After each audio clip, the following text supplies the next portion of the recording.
প্রিয় বন্ধুরা, আসুন সবাই আমরা এই সুন্দর ইসলামী ভিডিওটা একটু দেখে আসি। যখন আমার নবী এই দুনিয়ায় পদার্পণ করলেন, তখন পাথর পর্যন্ত কালিমা পড়ে মুসলমান হয়ে গেল। প্রিয় দর্শকবৃন্দ, হযরত আমিনা রাদিয়াল্লাহু তাআলা আনহা বলেন, যখন আমার সন্তান আমার পেটে ছিল, তখন আমি খুবই অদ্ভুত অদ্ভুত জিনিস দেখতাম। যদি আমি বাড়ির বাইরে যেতাম, তবে একটা মেঘের ছায়া আমার ওপর এসে পড়তো, আর আমি মোটেও রোদ অনুভব করতাম না।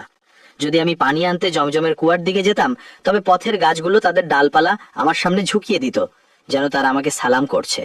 আমি অবাক হতাম যে এসব শুধু আমার সাথেই কেন হচ্ছে।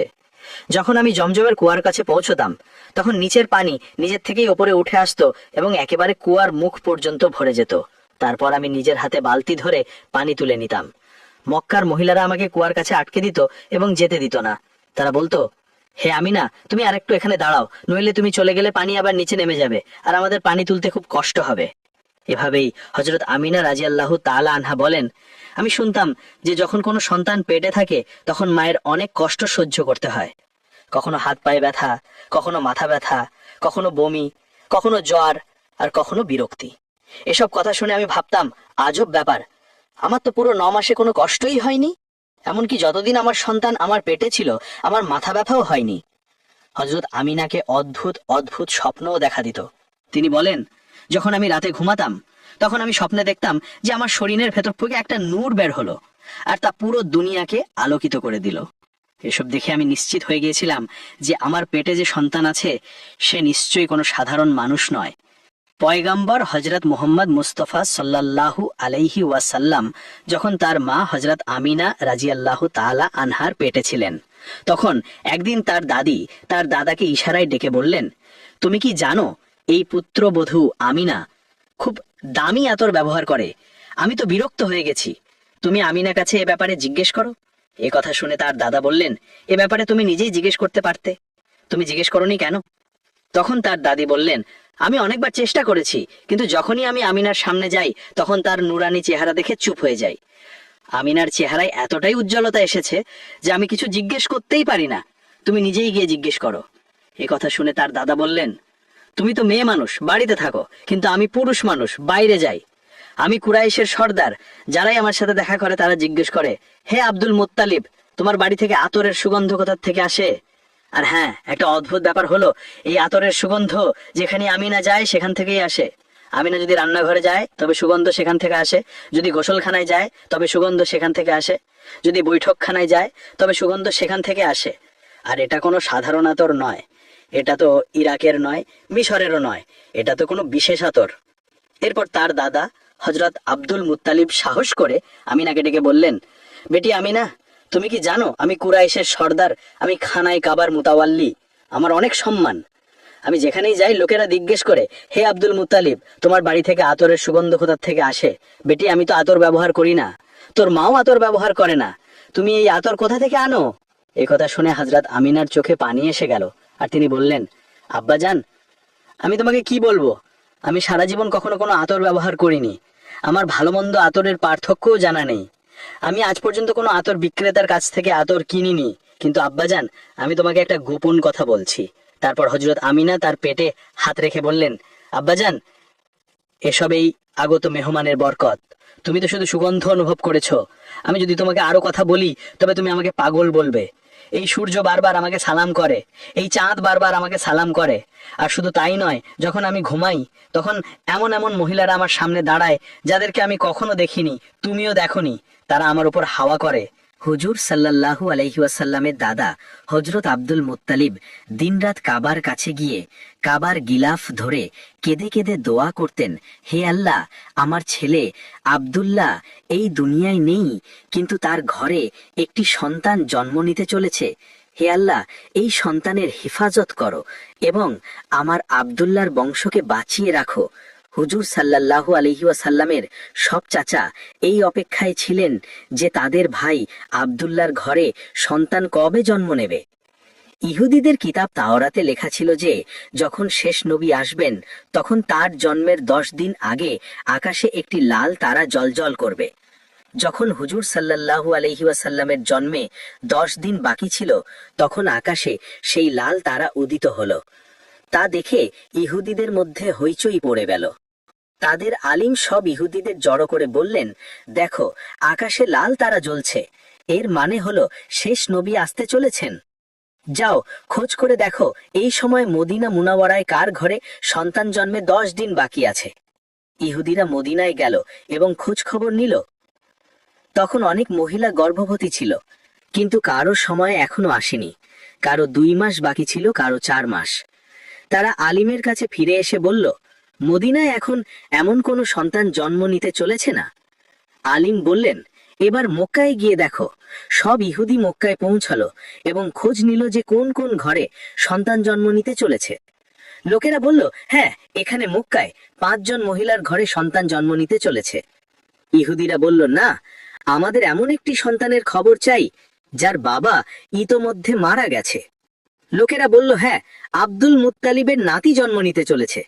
এই সন্তানের বাবা আব্দুল্লাহ কয়েক মাস আগেই দুনিয়া থেকে চলে গেছেন। এই কথা শুনে ইহুদিদের চিৎকার বেরিয়ে গেল। তারা কাঁদতে কাঁদতে তাদের আলিমের কাছে পৌঁছে বলল, হায় আফসোস, আজ নবুয়ত ইহুদিদের হাত থেকে বেরিয়ে মক্কাবাসীদের হাতে চলে গেল। সময় এভাবেই কেটে যেতে লাগলো, আর অবশেষে সেই দিন এলো যার জন্য সবাই অধীর আগ্রহে অপেক্ষা করছিল, যার জন্য আকাশ, জমিন, পাখি এবং প্রতিটি সৃষ্টি অপেক্ষা করছিল। আর তখন সেই মুহূর্ত এলো। আজ সেই সন্তানের জন্ম হলো যার জন্য পুরো দুনিয়া সৃষ্টি করা হয়েছিল। যদি তিনি না হতেন তবে হয়তো এই দুনিয়াও সৃষ্টি হতো না। আজ সেই সন্তানের জন্ম হলো যার জন্য চাঁদ 2 টুকরো করে দেওয়া হয়েছিল। আজ সেই সন্তানের জন্ম হলো যার জন্য সূর্যকে তার জায়গায় থামিয়ে দেওয়া হয়েছিল। আল্লাহ হুকুম দিয়েছিলেন, হে সূর্য, এখনো অস্ত যাস না, কারণ আমার হাবিব মুহাম্মদ সাল্লাল্লাহু আলাইহি ওয়াসাল্লাম এখনো আসরের নামাজ আদায় করেননি। আজ সেই সন্তানের জন্ম হলো যার কাছে পুরো জীবনে জিব্রাইল আলাইহিস সালাম 26,000 বার তশরিফ এনেছিলেন। রাত গভীর হয়ে গিয়েছিল। হযরত আমেনা রাদিয়াল্লাহু তাআলা আনহার পেটে হালকা ব্যথা শুরু হলো। তিনি অনুভব করলেন, হয়তো আজ আমার সন্তানের জন্ম হতে চলেছে। তিনি হযরত আব্দুল মুত্তালিবকে এই খবর দিলেন। হযরত আব্দুল মুত্তালিব মহল্লার ধাত্রী হযরত শিফাকে ডেকে বললেন, আজ রাতে তুমি আমেনার সাথেই থাকো, কারণ আমার ছেলে আব্দুল্লাহর ঘরে সন্তান জন্ম নিতে চলেছে। রাত ধীরে ধীরে কেটে যাচ্ছিল, চাঁদ নীরবে মেঘের মধ্যে লুকিয়ে গিয়েছিল। হযরত আমেনা বলেন, যে রাতে আমার ঘরে সন্তানের জন্ম হলো সে সময় দারিদ্র্য এমন ছিল যে প্রদীপে তেল জ্বালানোর টাকাও ছিল না। এই সেই দারিদ্র্যের রাত ছিল যে রাতে আমাদের আকা সাল্লাল্লাহু আলাইহি ওয়াসাল্লাম এই দুনিয়ায় তশরিফ আনলেন। সে রাতে হযরত আব্দুল মুত্তালিব এবং তার সব ছেলে বাড়ির বাইরে বসেছিলেন। তারা ভাবছিলেন, যদি আব্দুল্লাহর স্ত্রীর সাথে কোনো দুর্ঘটনা ঘটে তবে আমরা তৎক্ষণাৎ চিকিৎসার ব্যবস্থা করব। পুরো রাত কেউ ঘুমায়নি। রাত গড়িয়ে যাচ্ছিল, চাঁদ নীরবে ডুবে গিয়েছিল। চারদিকে শুধু অন্ধকার আর অন্ধকার। বাড়ির ভেতরেও অন্ধকার, বাড়ির বাইরেও অন্ধকার। সেহরির সময় হয়ে গিয়েছিল। হঠাৎ হযরত আমেনার পেটে তীব্র ব্যথা শুরু হলো, আর তিনি বুঝলেন যে এখন জন্মের সময় এসে গেছে। তিনি ধাত্রী শিফাকে ডেকে বললেন, আমার ব্যথা হচ্ছে। জন্মের সময় 1 ঘন্টা কেটে গেল, আর তারপর ভোর হওয়ার কিছু আগে আমাদের প্রিয় আকা সাল্লাল্লাহু আলাইহি ওয়াসাল্লাম এই দুনিয়ায় তশরিফ আনলেন। হুজুর সাল্লাল্লাহু আলাইহি ওয়াসাল্লামের জন্মের সময় 3টি অদ্ভুত নিশানা প্রকাশ পেল, যা দেখে ধাত্রী শিফাও অবাক হয়ে গেলেন। প্রথম জিনিস, যখন একটি শিশু জন্মায় তখন তার নাভি মায়ের নাড়ির সাথে সংযুক্ত থাকে, কিন্তু আমাদের হুজুর সাল্লাল্লাহু আলাইহি ওয়াসাল্লামের নাভি মায়ের নাড়ি থেকে পুরোপুরি আলাদা ছিল। দ্বিতীয় জিনিস, যখন একটি শিশু জন্মায় তখন তার সাথে অনেক ময়লা বের হয়, কিন্তু আমাদের আকা সাল্লাল্লাহু আলাইহি ওয়াসাল্লাম যখন জন্মালেন তখন তার সাথে 1 ফোঁটা ময়লাও বের হলো না। তৃতীয় জিনিস, যখন একটি ছেলে সন্তান জন্মায় তখন তার খতনা করা থাকে না, কিন্তু আমাদের প্রিয় আকা সাল্লাল্লাহু আলাইহি ওয়াসাল্লামের খতনা মায়ের পেটের ভেতরেই হয়ে গিয়েছিল। দুনিয়ায় তার খতনা করা হয়নি। এই 3টি জিনিস দেখে ধাত্রী শিফা ভয় পেয়ে গেলেন এবং হযরত আমিনা রাদিয়াল্লাহু তাআলা আনহার কাছে বললেন, হে আমিনা, আমি আমার সারা জীবনে এমন শিশু দেখিনি। তারপর হযরত শিফা হুজুর সাল্লাল্লাহু আলাইহি ওয়াসাল্লামকে কোলে নিয়ে একপাশে মাটিতে শুইয়ে দিলেন।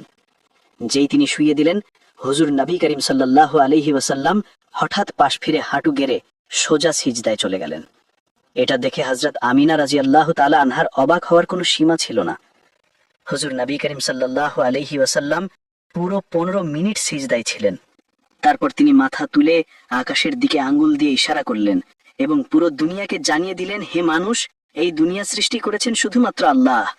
হযরত আমিনা রাদিয়াল্লাহু তাআলা আনহা বলেন, যখন আমি আমার সন্তানকে কোলে নিলাম তখন হঠাৎ দেখলাম যে আকাশের তারাগুলো মাটির কাছাকাছি হয়ে আসছে। তারপর হঠাৎ একটা মেঘের ছায়া আমার ঘরের ভেতরে এলো, আর আমার কোল থেকে আমার সন্তান সেই মেঘের ছায়ার মধ্যে অদৃশ্য হয়ে গেল। সেই মেঘের ভেতর থেকে একটা আওয়াজ এলো, হে জিবরাইল আলাইহিস সালাম, এই শিশুকে পুরো দুনিয়ার চক্কর লাগাও, তাকে সব নবীর গুণাবলী দাও, তাকে ইউসুফের সৌন্দর্য দাও, আয়ুবের ধৈর্য দাও, ইব্রাহিমের বন্ধুত্ব দাও এবং দাউদের মিষ্টি কণ্ঠ দাও।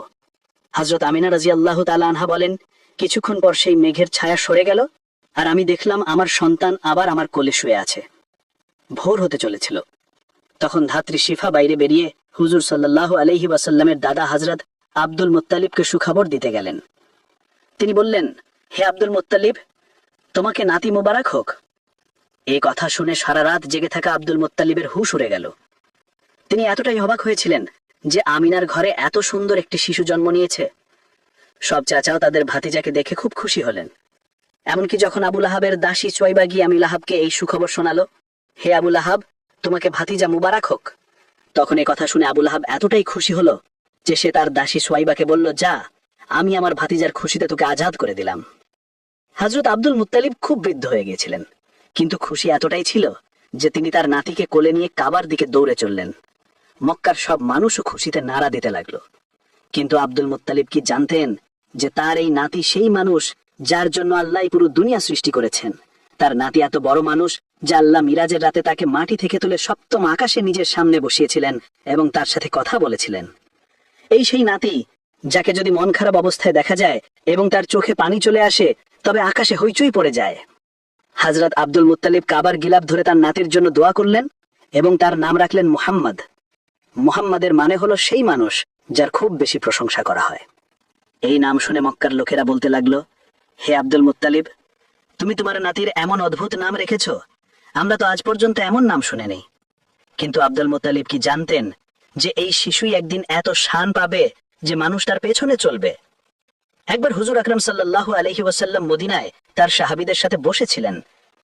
তখন তার চাচা হযরত আব্বাস রাদিয়াল্লাহু তাআলা আনহু বললেন, হে আল্লাহর রাসূল, আমি ছোটবেলা থেকেই জানতাম যে তুমি বড় হয়ে একজন খুব বড় মানুষ হবে।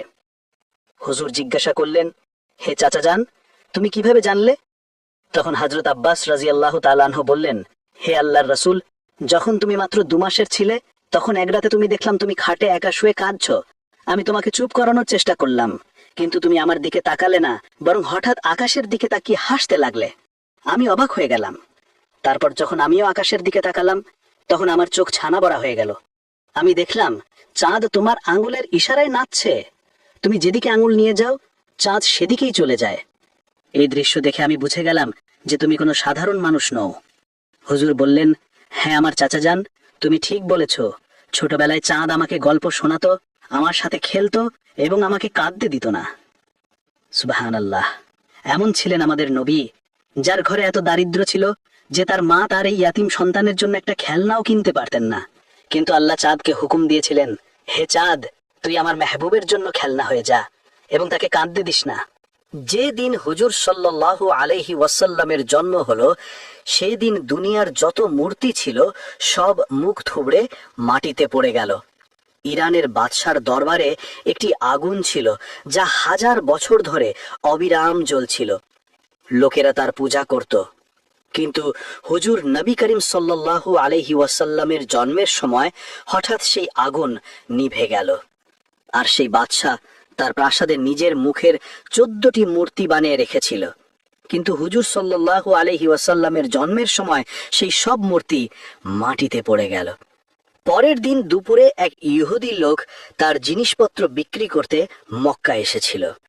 সে আকাশের দিকে তাকিয়েছিল এবং তাকে সব নিশানা দেখা দিতে লাগলো যা শেষ নবীর জন্মের খবর দিচ্ছিল।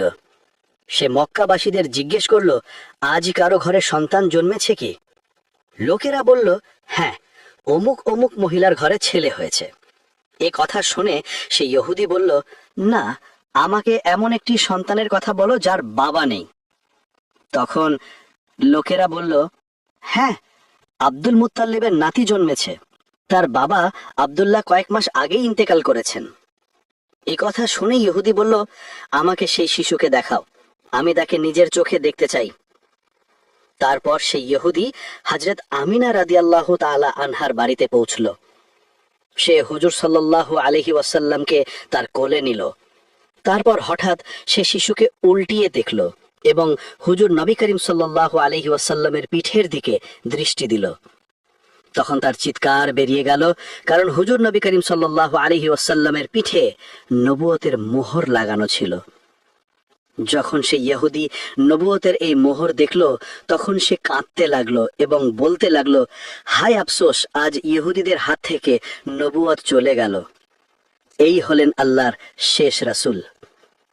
মক্কার লোকেরা যারা ইতোমধ্যেই হযরত আব্দুল মুত্তালিবের প্রতি মনে মনে হিংসা পোষণ করত, এটা দেখে আরো অবাক হয়ে গেল যে যে কাহিন আসে সে এদের দরজায় আসে, যে রাহিব আসে সে এদেরই সুখবর দেয়, আর যে আসে সে এদের সম্পর্কেই ভবিষ্যৎবাণী করে চলে যায়। লোকেদের মনে হযরত আব্দুল মুত্তালিব এবং এই শিশুর জন্য হিংসার আগুন জ্বলতে লাগলো। মক্কার ভূমিতে শত শত শিশু জন্ম নিয়েছে, কিন্তু কারো সম্পর্কে এমন কথা কখনো শোনা যায়নি। এই হিংসা, যা জন্মের প্রথম মুহূর্ত থেকে শুরু হয়েছিল, পরে ধর্মীয় শত্রুতায় রূপ নিতে চলেছিল। ইহুদি আলিম আবার চিৎকার করে বলল, আমি এই শিশুকে চিনে ফেলেছি, আমি এই শিশুর খোঁজেই মক্কা এসেছিলাম। হযরত আব্দুল মুত্তালিব, যিনি দ্বীনে ইব্রাহিমের উপর প্রতিষ্ঠিত ছিলেন এবং অনেক রহস্য জানতেন, এ কথা শুনে তৎক্ষণাৎ শিশুকে বাড়িতে নিয়ে গেলেন এবং তাকে লুটিয়ে ফেললেন। 4 দিন ধরে পয়গম্বরে ইসলামকে গোপনে রাখা হলো। কিন্তু চতুর্থ দিনে আরবের একজন অত্যন্ত পড়াশোনা করা এবং মক্কায় সম্মানের অধিকারী ব্যক্তি, যার নাম ছিল সওয়াদ ইবনে কারিব, তিনি এলেন। মক্কার লোকেরা যারা ইতোমধ্যেই এই খবরে হিংসার আগুনে জ্বলছিল, তারা জানতো যে সওয়াদ ইবনে কারিব মক্কায় অত্যন্ত সম্মানের অধিকারী। যদি তিনি এই শিশু সম্পর্কে কিছু বলেন বা কোনো ভবিষ্যৎবাণী করেন, তবে মক্কারবাসীদের হিংসা আরো বেড়ে যাবে। তাই হযরত আব্দুল মুত্তালিব কঠোর স্বরে বললেন, আমি এই মুহূর্তে আমার নাতিকে কোনো জনসমাবেশে আনতে পারবো না। কিন্তু সওয়াদ ইবনে কারিবের অস্থিরতা বাড়ছিল। তিনি অনুরোধ করলেন, তাহলে অন্তত আমাকে সেই শিশুর কাছে পৌঁছে দাও। হযরত আব্দুল মুত্তালিব কিছুক্ষণ ভেবে বললেন, হ্যাঁ, এটা সম্ভব, তবে আমি আর তুমি ছাড়া আর কেউ উপস্থিত থাকবে না। এভাবে তোমার উদ্দেশ্য পূরণ হবে এবং হিংসার বিষয়ে উঠবে না। তারপর তিনি তাকে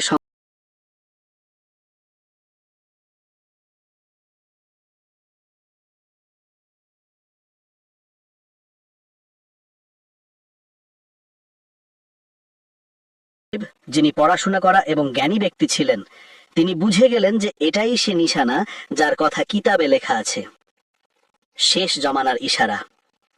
তিনি বাধ্য হয়ে ঝুঁকে পড়লেন এবং সেই শিশুর পায়ে চুম্বন দিলেন।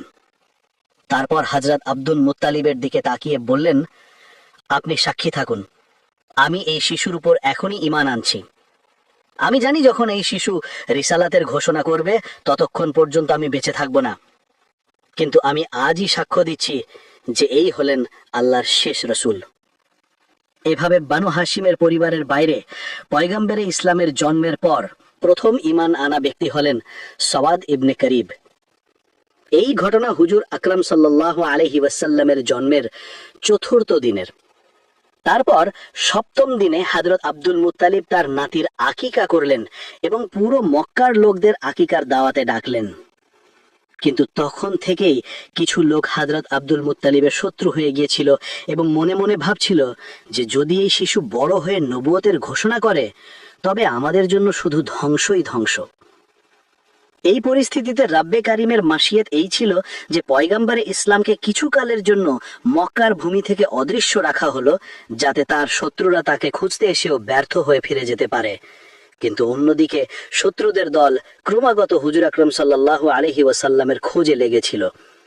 হযরত আব্দুল মুত্তালিব, যিনি দ্বীনে ইব্রাহিমের উপর প্রতিষ্ঠিত ছিলেন এবং তার পিতা হযরত হাশিমের কাছ থেকে নবুয়তের কিছু রহস্য জানতেন, তিনি জানতেন যে এই শিশুর শত্রু অনেক হবে। তাই তাকে যে কোনো মূল্যে এই শিশুর হেফাজত করতে হবে। এই কারণে হযরত আব্দুল মুত্তালিব পয়গম্বরে ইসলামকে মক্কা থেকে অন্য কোথাও সরিয়ে নিতে চাইলেন। বিশেষ করে যখন তিনি জানলেন যে প্রায়ই ইহুদিদের কাফেলা মক্কায় এসে পরিস্থিতি পর্যবেক্ষণ করে চলে যায়। এখন প্রশ্ন ওঠে, ইহুদিরা বারবার কেন আসছিল? এর উত্তর হলো, অনেক আগে থেকেই ইহুদিরা পয়গম্বর ইসলামের জন্ম বন্ধ করার চিন্তায় ছিল।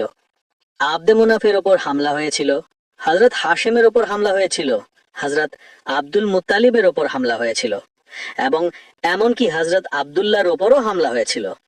রিবায়াতে আছে যে যখন হযরত আব্দুল্লাহর যৌবনের সময় এলো, তখন ইহুদিদের সমস্ত ষড়যন্ত্রের কেন্দ্র ছিল যে যে কোনো ভাবে তাকে হত্যা করা হোক, যাতে রসুলের জন্ম বন্ধ হয়ে যায়। ইহুদিরা চিনে ফেলেছিল যে হযরত আব্দুল্লাহই পয়গম্বর ইসলামের পিতা। হযরত আব্দুল্লাহর বিয়ে হযরত আমিনার সাথে হয়ে গেল। এখন বিয়ের পর ইহুদিরা আরো বেশি চিন্তিত হয়ে পড়ল যে এখন কি করা যায়। যে কোনো ভাবে জন্মের ধারা বন্ধ করতে হবে। সৌভাগ্যক্রমে তাদের একটা সুযোগ এসে গেল। হযরত আব্দুল্লাহ কোনো কাজের সূত্রে মদিনায় গিয়েছিলেন, আর মদিনা ছিল ইহুদিদের ঘাঁটি। রিওয়ায়াত অনুযায়ী মদিনায় হযরত আব্দুল্লাহর উপর হামলা করা হলো এবং তাকে শহীদ করে দেয়া হলো। এখন ইহুদিদের একটা নিশ্চয়তা হলো যে পয়গম্বর ইসলামের পিতা তো শহীদ হয়ে গেছেন। শুধু একটা বিষয় নিশ্চিত করা বাকি ছিল যে হযরত আব্দুল্লাহর ঘরে কোনো সন্তান আছে কিনা। যদি জানা যায় যে তিনি সন্তানহীন ছিলেন, তবে নিশ্চিন্তে ঘরে ফিরে যাবে। কিন্তু যদি জানা যায় যে তার ঘরে কোনো সন্তান আছে, তবে তার হত্যার ব্যবস্থা করতে হবে। এই চিন্তা নিয়ে ইহুদিদের একটি দল বিশেষভাবে এই কাজের জন্য মদিনা থেকে মক্কায় এলো। সেখানে গিয়ে তারা তদন্ত করলো এবং যখন জানলো যে হযরত আব্দুল্লাহর ইন্তেকাল হয়ে গেছে এবং তার ঘরে কোনো সন্তান নেই, তখন তারা নিশ্চিন্তে দীর্ঘশ্বাস ফেলল। তারপর বেশ আরামে মদিনায় ফিরে গেল। মদিনায় পৌঁছে মদিনা থেকে শাম পর্যন্ত যেখানে যেখানে ইহুদিরা ছড়িয়েছিল, সবাইকে এই সুখবর শোনানো হলো। মোবারক হোক, আমাদের জন্য যে বিপদ ছিল তা দূর হয়ে গেছে। এই খবর পুরো ইহুদি দুনিয়ায় ছড়িয়ে দেয়া হলো। মদিনা থেকে শাম পর্যন্ত উৎসব পালন করা হলো এবং ইহুদিরা খুব নিশ্চিন্ত হয়ে গেল। কিন্তু তারা একটা মৌলিক ভুল করে ফেলল। তারা এটা জেনে নিয়েছিল যে হযরত আব্দুল্লাহর ইন্তেকালের সময় তার ঘরে কোনো সন্তান ছিল না, কিন্তু এটা ভাবতেই ভুলে গেল যে হযরত আমিনা গর্ভবতী কিনা এবং কয়েক মাস পরে একটি সন্তান জন্ম নিতে পারে। এদিকে তাদের দৃষ্টি পড়লই না। তাই নিশ্চিন্তে ঘরে ফিরে গেল যে হযরত আব্দুল্লাহর ঘরে কোনো সন্তান নেই। কিন্তু যখন 12 রাবিউল আউয়ালে অদ্ভুত অদ্ভুত ঘটনা ঘটল, তখন সাধারণ মানুষের কাছে এর পুরো খবর না থাকলেও ইহুদি উলামারা চিন্তিত হয়ে পড়ল। কারণ তারা তাদের কিতাবে পড়েছিল যে এই সব ঘটনা তখনই ঘটবে যখন শেষ রাসূলের জন্ম হবে। এখন তারা বিস্মিত হলো, এটা কিভাবে হলো?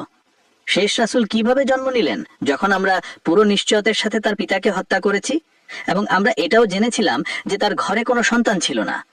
তাহলে এই রাসূল কোথা থেকে এলেন? তাদের কিতাবে স্পষ্ট লেখা ছিল যে শেষ রাসূল আব্দুল্লাহর ঘরেই জন্ম নেবেন এবং তার সাথে অদ্ভুত অদ্ভুত নিশানা ঘটবে। এখন তারা বিভ্রান্তি আর বিস্ময়ে ডুবে গেল। আব্দুল্লাহর ঘরে তো রাসূল জন্ম নেননি, আর যদি অন্য কারো ঘরে জন্ম নিয়ে থাকেন, তবে এটা আমাদের কিতাবের একেবারে বিপরীত। তৎক্ষণাৎ একটি দল প্রস্তুত করা হলো যাতে মক্কায় গিয়ে তদন্ত করা যায়। যখন এই লোকেরা মক্কায় পৌঁছলো, তখন পয়গম্বর ইসলামকে মক্কা থেকে হযরত হালিমা সাদিয়ার বাড়িতে সরিয়ে নেওয়া হয়েছিল এবং তার জন্মে 2 মাস কেটে গিয়েছিল। এখন ইহুদিরা চিন্তিত হয়ে খুঁজতে লাগলো যে কোন শিশু এমন যে 2 মাস আগে জন্মেছে, কিন্তু কোনো শিশুই চোখে পড়ল না। কারো কাছে জিজ্ঞেস করাও সম্ভব ছিল না, কারণ মক্কায় ইহুদিরা এর আগে 2 বার ষড়যন্ত্র করেছিল। একবার হযরত আব্দুল্লাহর উপর হামলা এবং তারপর হযরত আমিনার সম্পর্কে তদন্ত। তাই এখন মক্কাবাসীরা সতর্ক হয়ে গিয়েছিল। বিশেষ করে বনু হাশেমের খানদান তাদের উপর কঠোর নজর রাখছিল। ইহুদিদের কোনো দল কারো কাছে খোলাখুলি প্রশ্ন করতে পারত না, শুধু এক একটা বাড়ির ওপর নজর রাখত। কিন্তু কোথাও 2 মাসের কোনো শিশু চোখে পড়ল না। ব্যর্থ হয়ে তারা ফিরে গেল। আবার কখনো এলো, কখনো গেল এবং বারবার তদন্ত করলো, কিন্তু প্রতিবারই ব্যর্থ হলো। কারণ সে সময় পয়গম্বর ইসলাম মক্কার বাইরে ছিলেন। তারপর যখন নবী করিম 6 বছর বয়সে মক্কায় ফিরলেন, তখন ইহুদিদের একটি দল মক্কায় উপস্থিত ছিল। যখন নবী করিমের বয়স 7 বছর হলো, তখন একদিন সেই দলের নজর তার উপর পড়ল। যেই তাদের নজর এই নিষ্পাপ শিশুর উপর পড়ল, তারা বিস্ময়ে হতবাক হয়ে গেল। এই শিশুর চলার ধরন, কথা বলার ধরন ঠিক তাই ছিল যা তৌরাতে শেষ নবীর বৈশিষ্ট্য হিসেবে লেখা ছিল। আর সবচেয়ে বিস্ময়কর ব্যাপার ছিল যে এই শিশুর মাথার উপর সবসময় একটি মেঘের টুকরো ছায়া ফেলে থাকত। ইহুদি আলেম কথাবার্তা শুরু করলেন এবং তৌরাতের কিতাব অনুযায়ী বললেন শেষ নবীর বয়স এই সময় 7 বছর হওয়া উচিত। তারপর নিজেদের মধ্যে ঠিক করলো যে যদি এই শিশুই সত্যি শেষ নবী হয়, তবে আমাদের তাকে এই দুনিয়া থেকে সরিয়ে দিতে হবে। তারা তদন্ত করলো এবং জানলো যে ইহুদিদের একটি দল মক্কায় এসেছিল। তাদের নজর যেই এই যুবকের উপর পড়ল, তারা হতবাক হয়ে গেল। এই যুবক, যিনি তার দাদা এবং চাচার সাথে হাঁটছিলেন, তার চলার ধরন, কথা বলার ধরন ঠিকটাই ছিল যা তৌরাতের শেষ রাসূলের জন্য লেখা ছিল। তার মাথার উপর মেঘ ছায়া ফেলে থাকতো। তিনি যে গাছের কাছ দিয়ে যেতেন তার ডাল ঝুঁকে পড়তো, যে পাথরের কাছে যেতেন পাথর কালিমা পড়তে শুরু করত। আর তিনি যেদিকে যেতেন পথে যদি কোনো বাধা থাকতো, তবে তা নিজে থেকেই সরে যেত। ইহুদিদের এটা নিশ্চিত হয়ে গিয়েছিল যে এই শিশু আব্দুল মুত্তালিবের নাতি। কিন্তু তাদের মনে এই ভয়ও ছিল যে আগের মতো আমরা যেন ধোঁকা না খাই। তারা ভাবছিল এমন না হয় যে আমরা এই যুবককে হত্যা করে নিশ্চিন্ত হয়ে যাই আর 20 বছর পর জানা যায় যে রাসূল তা এখনো জীবিত আছেন।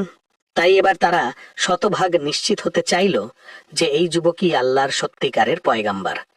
তাদের কিতাবে লেখা ছিল এবং তারা এই বিষয়ে পুরোপুরি জানতো যে যিনি আল্লাহর রাসূল হন, প্রথম হন বা শেষ, হারাম খাবার তার গলা দিয়ে নিচে নামতে পারে না, বরং গলা কি তার ঠোঁট পর্যন্ত পৌঁছাতে পারে না। হারাম ছাড়াও রিজিক মুস্তাবা, অর্থাৎ এমন খাবার যার সম্পর্কে স্পষ্ট জানা যায় না যে তা হালাল না হারাম, তাও রাসূলের ঠোঁট স্পর্শ করতে পারে না। তাই তারা একটি অদ্ভুত পরিকল্পনা করল। মক্কায় একজন বিধবা মহিলা থাকতো যার নাম ছিল জুবাইদা। সে একটি ছোট মুরগির ফার্ম তৈরি করেছিল এবং মুরগির ডিম বিক্রি করে জীবিকা নির্বাহ করত। যে মুরগির ডিম দিতে পারত না, তাকে সে জবাই করার জন্য বিক্রি করে দিত। ইহুদিরা ভাবলো এটা এমন একটি পরীক্ষা যার মাধ্যমে আমরা পুরোপুরি নিশ্চিত হয়ে যাব। রাতের বেলা তারা জুবাইদার বাড়িতে চুরি করে কিছু মুরগি চুরি করে আনলো। এখন যে মুরগিগুলো চুরির উদ্দেশ্যে নেওয়া হলো তা তো হারাম রিজিক হয়ে গেল, আর যেগুলো সম্পর্কে তারা ভাবলো যে পরে এর দাম পরিশোধ করে দেবে, তা মুস্তাবা রিজিক হলো। সিদ্ধান্ত ছিল যে কারো জিনিস তুলে নেওয়া যদি হারামের পর্যায়ে না পৌঁছায়, তবুও সন্দেহের মধ্যে পড়ে যায়। পরের দিন ইহুদিরা হযরত আব্দুল মুত্তালিবের কাছে গিয়ে তাকে দাওয়াত দিল যে আমরা তোমার গোত্রের জন্য দাওয়াত দিতে চাই, আমাদের এই সম্মান দাও। ইহুদিদের আসল উদ্দেশ্য ছিল পয়গম্বরে ইসলামের পরীক্ষা নেওয়া। তাই তারা হযরত আব্দুল মুত্তালিবকে বলল, তুমি একা দাওয়াতে আসবে না, বরং বনু হাশিমের সব পুরুষ আসবে এবং বিশেষ করে তোমার সব ছেলে এবং নাতি অবশ্যই আসবে। হযরত আব্দুল মুত্তালিব মুচকি হেসে বললেন, তুমি না বললেও আমার শর্ত এটাই হতো, কারণ আমি আমার নাতি ছাড়া কোনো দাওয়াতে অংশ নেই না। ইহুদিদের তো মনে মনে মনের আশা পূরণ হয়ে গেল। তারপর খাবারের আয়োজন করা হলো। তারা মনে মনে আগেই ঠিক করে রেখেছিল যে এই মাংস এবং মুরগি হারাম আর এই অংশ মুস্তাবা। দাওয়াতে ইহুদিরা হযরত আব্দুল মুত্তালিবকে বলল, হে মক্কার সর্দার, এই দাওয়াত তোমার সম্মানে, খাবার শুরু করো। হযরত আব্দুল মুত্তালিব বললেন, না, যতক্ষণ আমার নাতি খাওয়া শুরু না করবে আমরা কেউ খাবো না। এটাই তো ইহুদিদের চাওয়া ছিল।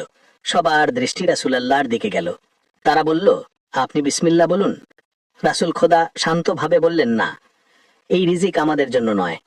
খাবার তো দূরের কথা, এটা আমাদের ঠোঁট পর্যন্ত পৌঁছাতে পারবে না। ইহুদিরা বিস্ময়ের সাথে জিজ্ঞেস করলো, এটা কিভাবে সম্ভব?